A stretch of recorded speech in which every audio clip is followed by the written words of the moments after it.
Hello everyone, welcome to break time classes.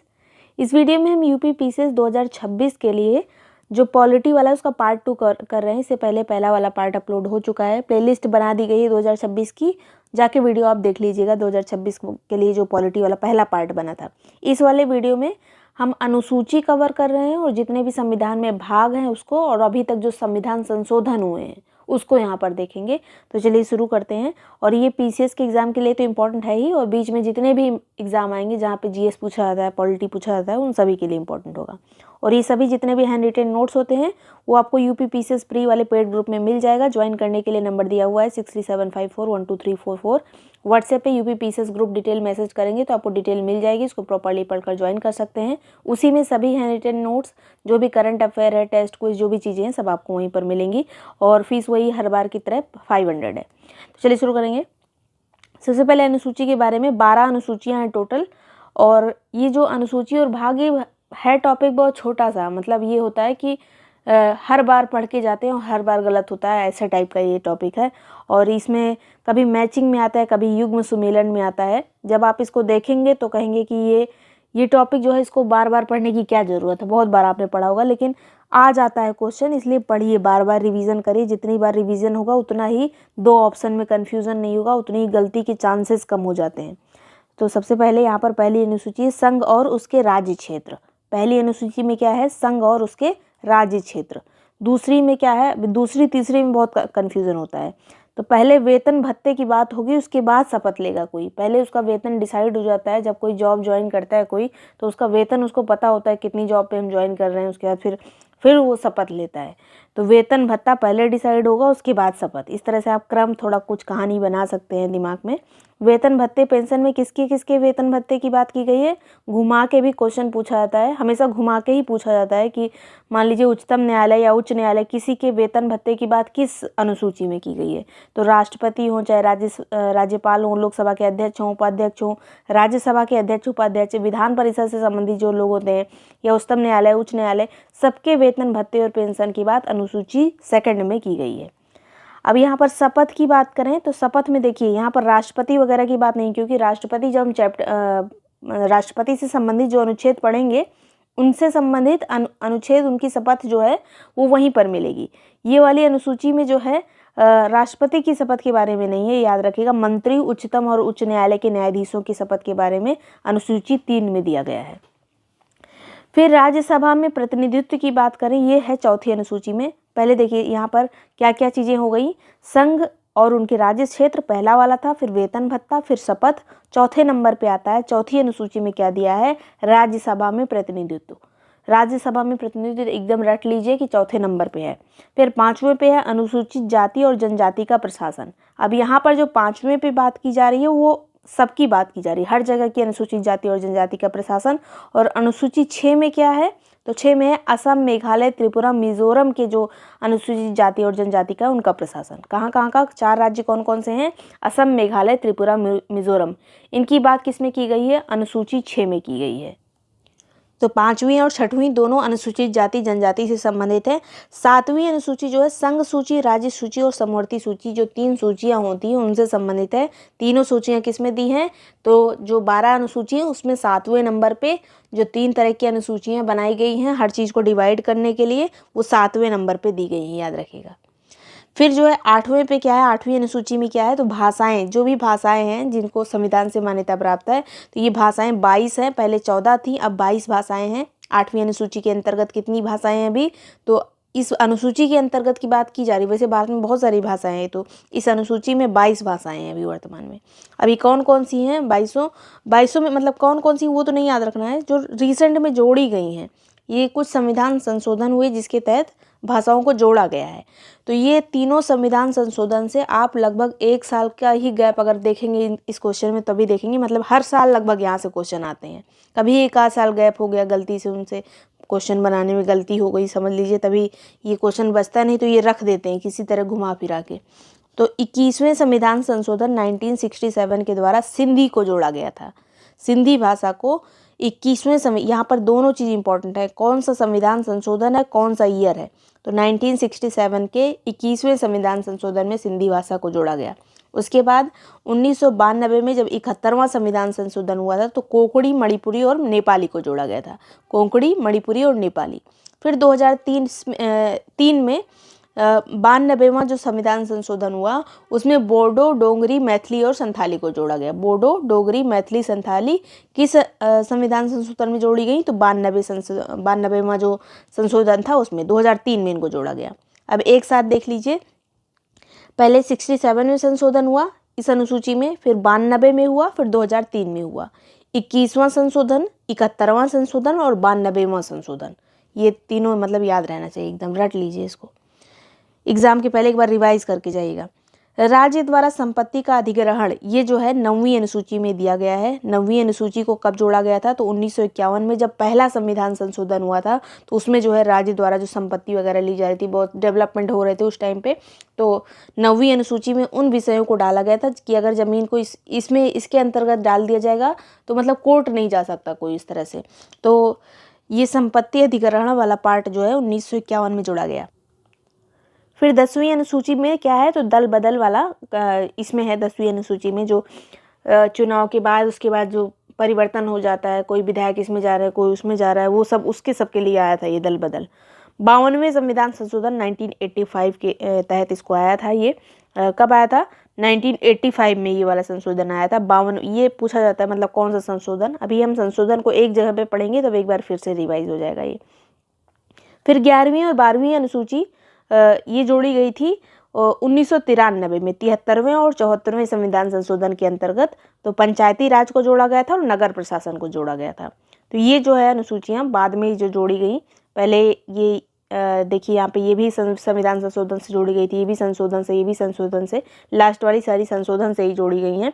तो 73वें संविधान संशोधन के अंतर्गत पंचायती राज जो जोड़ा गया, इसमें कितने विषय हैं पंचायती राज में? तो 29 विषय हैं। ये हम पंचायती राज चैप्टर में पढ़ेंगे, 29 विषय हैं।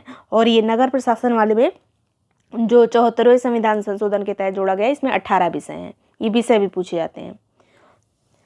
अब यहाँ पे भाग के बारे में है कि टोटल 22 भाग हैं, उनमें से कुछ में ABCD करके वो सब देखेंगे। और ये भाग अनुसूची वगैरह इसलिए बनाई जाती थी, मतलब बनाई गई थी कि संविधान को हमें समझने में आसानी हो, मतलब पार्ट वाइज रहे वो। तो टोटल 22 भाग हैं। इसमें से पहला कौन सा है? तो संघ और उसका राज्य क्षेत्र। जिस तरह से अनुसूची पहले थी उसी तरह से ये भी है, संघ और उसका राज्य क्षेत्र। दूसरा क्या है? तो दूसरे में नागरिकता के बारे में बताया गया है। अब इसमें कई सारे अनुच्छेद भी हैं जो कि अनुच्छेद में पढ़ना है, लेकिन ये भाग अभी चल रहे हैं। भाग मैचिंग में बहुत बार पूछे जा चुके हैं, प्रीवियस ईयर क्वेश्चन अगर आप देखेंगे, अगर आप पीसीएस वाले ग्रुप में रहेंगे तो उसमें जो है PYQ भी भेजा जाएगा, सारा 10 ईयर का PYQ, मतलब कोई क्वेश्चन रहेगा उससे रिलेटेड जो और भी क्वेश्चन बन सकते हैं वो सभी। तो दूसरा जो भाग है उसमें नागरिकता है। तीसरे भाग में मौलिक अधिकार है। तीसरे भाग में क्या है? मौलिक अधिकार के बारे में है। चौथा भाग क्या है? तो नीति निर्देशक तत्वों के बारे में।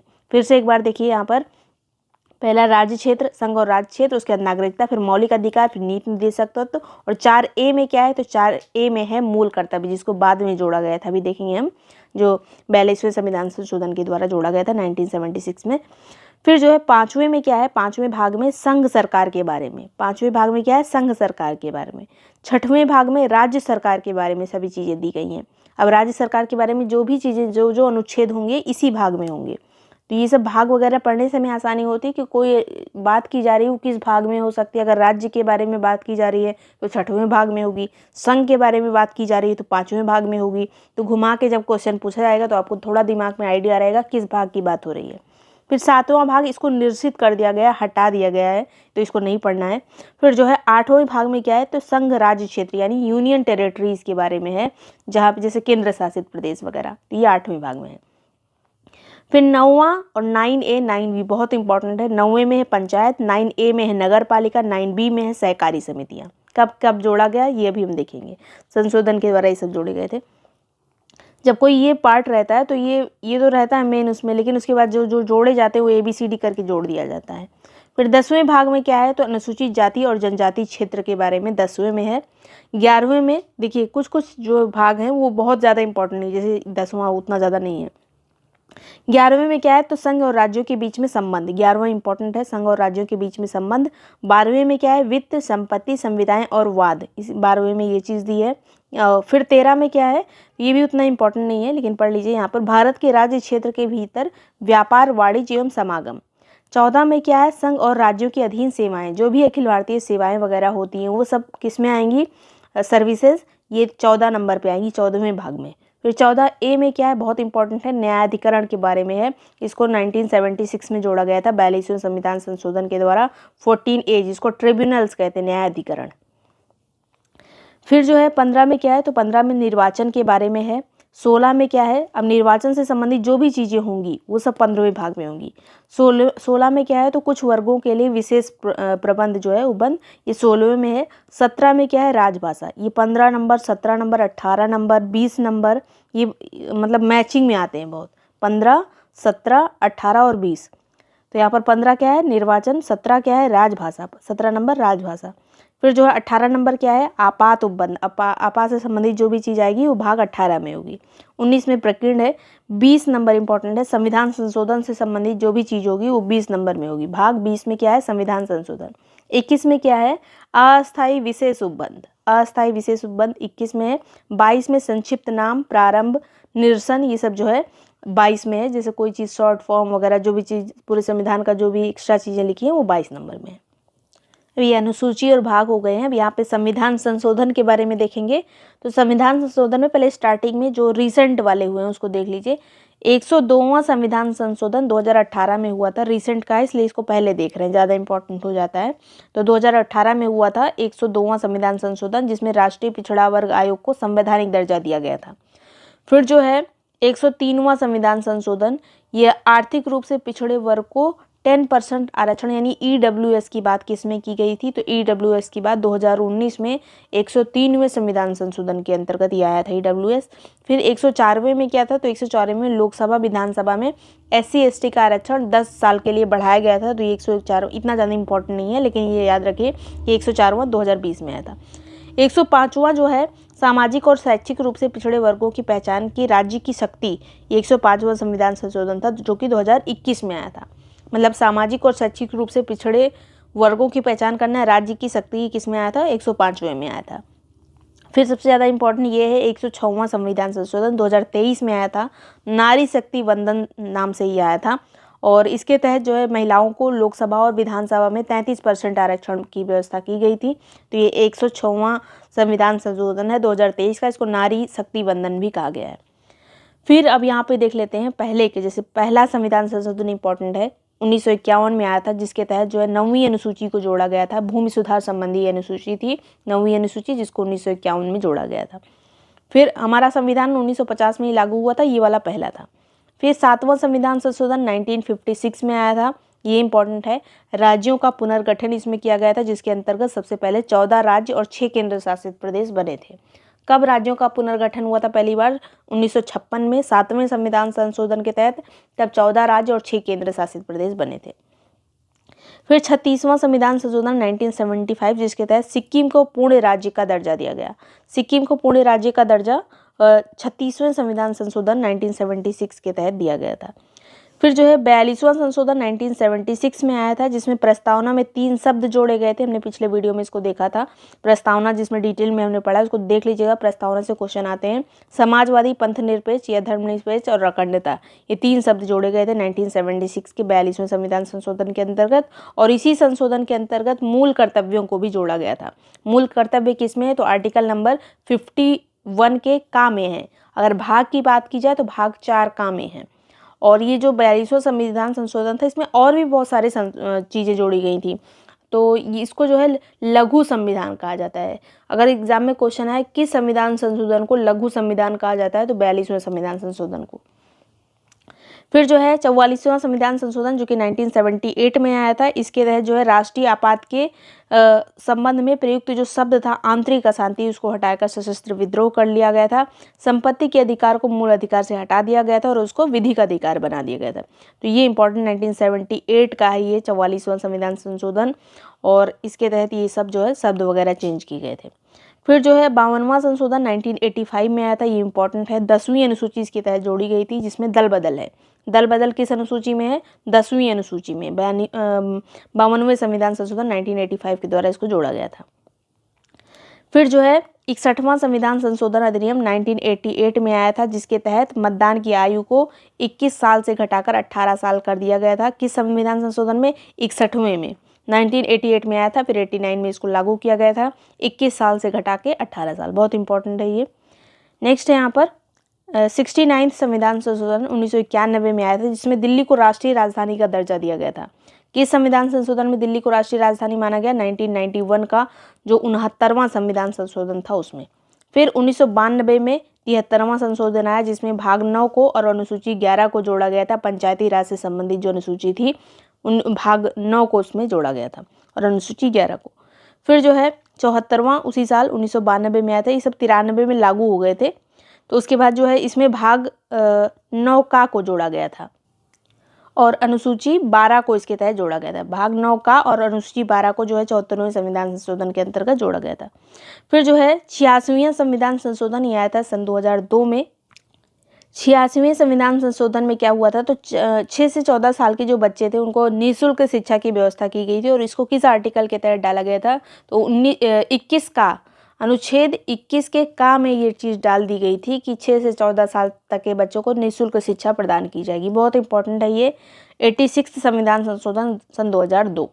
उसके बाद जो है 11वां मूल कर्तव्य भी इसी के अंतर्गत जोड़ा गया। पहले इससे 10 मूल कर्तव्य थे, सन 2002 में आखिरी वाला जोड़ा गया था, जिसमें माँ बाप को कहा गया था कि बच्चों को पढ़ाना उनका कर्तव्य है, ये भी बताया गया था। तो ये है 11वां मूल कर्तव्य, इसको जोड़ा गया था। पहले केवल 10 मूल कर्तव्य थे। 86वें 86 संविधान संशोधन 2002 में इसको दोनों चीज़ों को जोड़ा गया था। नेक्स्ट है यहाँ पर 97वां संविधान संशोधन 2011। इसके तहत जो है भाग 9 खा को जोड़ा गया था। 9 खा में क्या है? सहकारी समितियाँ हैं। 9 में क्या है? 9 में पंचायत है। 9 का में नगर प्रशासन के बारे में है। 9 खा में सहकारी समितियों के बारे में है। सहकारी समितियाँ सन 2011 में इनको जोड़ा गया था संविधान के तहत और 97वां संविधान संशोधन के तहत इसको जोड़ा गया था।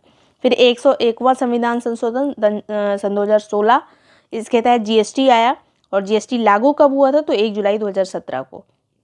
तो इतने ही जो हैं संविधान संशोधन से अगर क्वेश्चन आएंगे तो इतने में से ही आ जाएंगे संविधान संशोधन वाले क्वेश्चन, और यही रिपीट भी करते हैं बार बार एग्जाम में। वीडियो एक बार पीसीएस के एग्जाम के पहले फिर से पढ़ के जाएगा और बाकी के एग्जाम के लिए भी इंपॉर्टेंट है। और वीडियो पसंद आया, यूजफुल लगा तो लाइक सब्सक्राइब कर लीजिएगा। ये सभी नोट्स वगैरह के लिए जितने भी हैंड रिटन नोट्स हैं, टेस्ट हैं, क्विज हैं, जो भी चीज़ें हैं, उसके लिए आप जो नंबर दिया है इस पर व्हाट्सएप पे UP PCS group detail message कर सकते हैं। डिटेल आपको मिल जाएगी, इसको प्रॉपरली पढ़कर ज्वाइन कर सकते हैं। Thank you so much watching break time classes.